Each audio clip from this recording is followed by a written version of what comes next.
When you're dyeing yarn or fiber, sometimes colors will strike or bind to your yarn really fast. And so you'll see them stick where you've added them and not really spread.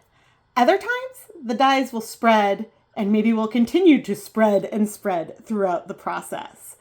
Now, with experience and playing around with different pigments, you start to learn which colors are going to spread a lot and which are going to strike pretty quickly. But you also have to consider your fiber that you're dyeing. Here I am dyeing some non-superwash Peruvian Highland wool. If this were superwash, the colors would strike faster.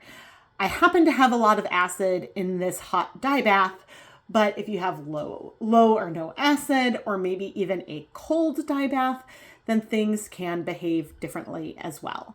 I just feel like the one variable, I talk about heat and acid and using superwash yarn versus non-superwash yarn a lot when talking about the rates that dyes will bind to yarn.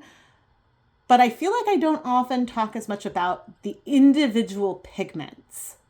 And a lot of that is very anecdotal. I've played around with the colors and seen, oh, this might not behave the way I expected when I did this technique with different colors.